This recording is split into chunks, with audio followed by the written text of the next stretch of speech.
Bismillahirrahmanirrahim.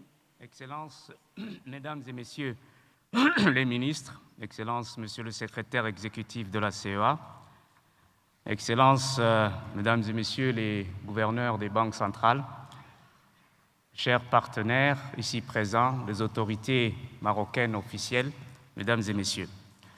Cette année, les assises de la CEA s'articulent autour de l'innovation, les technologies de pointe au service de la transformation économique de notre continent. Nul doute que nous vivons à l'ère du numérique. Toutes les facettes de la vie sont envahies par ces technologies. Alors la question qui taraude l'esprit de tout un chacun reste posée. Comment surmonter cette fracture numérique béante que nous constatons sur notre continent? Nul besoin d'affirmer que nous sommes à la traîne sur le continent dans ce secteur. La pénétration de l'Internet en Afrique est confrontée à 3 goulots d'étranglement: l'énergie, les réseaux de transport, les financements.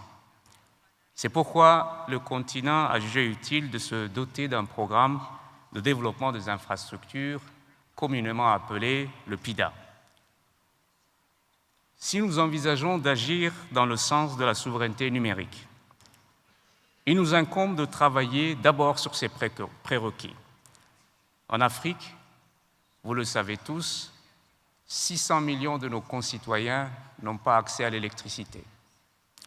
780 millions de nos concitoyens n'ont pas accès à l'assainissement. 480 millions de nos concitoyens sur le continent n'ont pas accès à l'eau potable.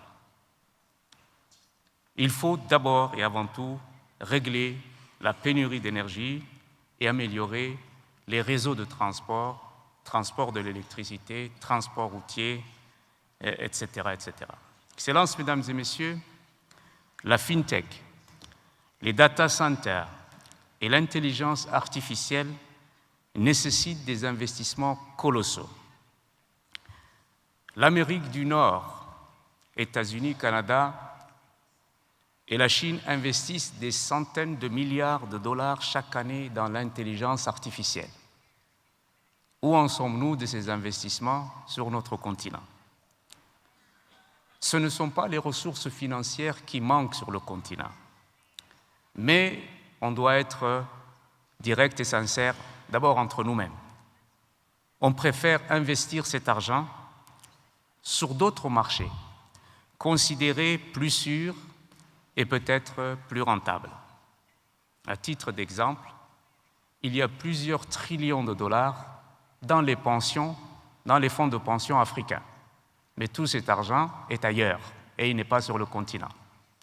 Excellences, Mesdames et Messieurs, au vu des chocs exogènes, des incohérences de la gouvernance mondiale et le tarissement des financements internationaux, le choix est évident.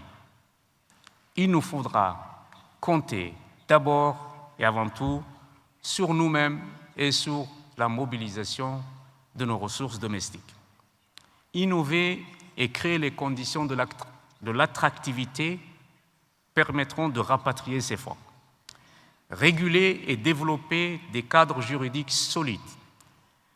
Promouvoir des institutions d'arbitrage et du contentieux de standards internationaux.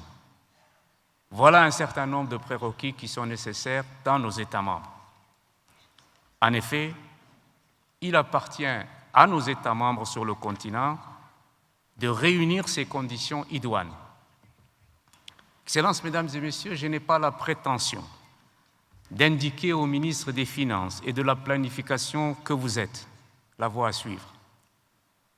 Il est toujours plus facile de dire que de faire. Au regard du fardeau de la dette de nos pays et des défis structurels de nos économies, il nous faut innover. L'innovation n'est plus une option. Il nous faut agir au-delà des contingences, car c'est une nécessité. Il nous faut investir dans cette technologie, dans cette innovation, car c'est un passage obligé. Excellences, Mesdames et Messieurs, à travers l'agenda 2063, l'Union africaine la CEA et nos institutions financières africaines, la Banque africaine, l'AFC, l'Afreximbank, ainsi que nos États membres, sommes embarqués sur ce même bateau, qui est celui d'extirper le continent du sous-développement dans lequel il se trouve. L'innovation et les technologies de pointe représentent donc des leviers puissants pour des économies performantes. En cela, la résilience des économies africaines et les progrès de nos nations dans ces secteurs de pointe sont certainement interreliés. Alors, agissons de concert. Plus tôt nous agirons, et plus rapidement sera la transformation économique du continent une réalité. Je vous remercie pour votre attention.